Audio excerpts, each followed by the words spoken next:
Today I'm going to talk about language and linguistics. And let's start defining what language is. Actually, there are many theories of what language is, but they are not satisfactory enough. But of course, some definitions were formulated by some linguists. And one of the people who defined language was Noam Chomsky. And now let me quote that definition. A language is a set of infinite number sentences, and each finite length constructed out of a set of elements. So, language users can produce an infinite number of heard and unheard sentences. Okay, and almost all human beings acquire a language before age 5, let's say. But how do children accomplish this in such a short time? Researchers have long debated the answer to this question.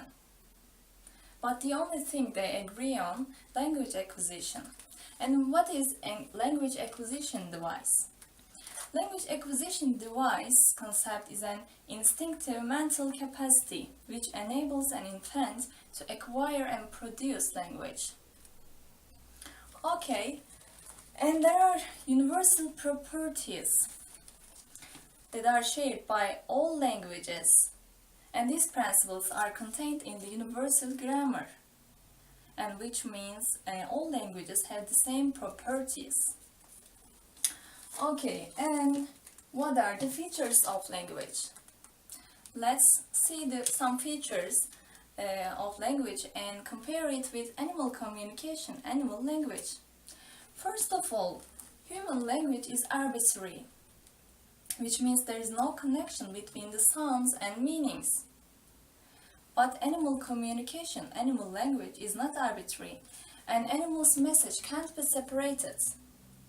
Okay, and another feature is communicative. Language is to communicate, and also language has some rules. And language allows human to be creative. Okay, and human babies must hear and speak in order to learn it. But animal communication is innate, which means inborn. Language is changeable. Some grammatical rules or the structures of sentences or words can be changed. Okay, and now, what is linguistics? Linguistics is the scientific study of language. And it studies how the rules were formulated to include various disciplines of study in the social, historical, phonetics, cognitive, and in context. Okay, and anyone who studies a language with a purpose to discover and to explain any topic related to language is called a linguist. Okay, now, what are the branches of linguistics? The rules of a language, also called grammar, are learned as you acquire a language. And these rules include phonetics, the study of speech sounds, and phonology, the study of sound system, and also morphology, the structure of words, and syntax. Syntax, the combination of words into sentences. And the last one, semantics, the ways in which their sounds and words meanings are related. Okay, and what it is studied the most in semantics is ambiguity.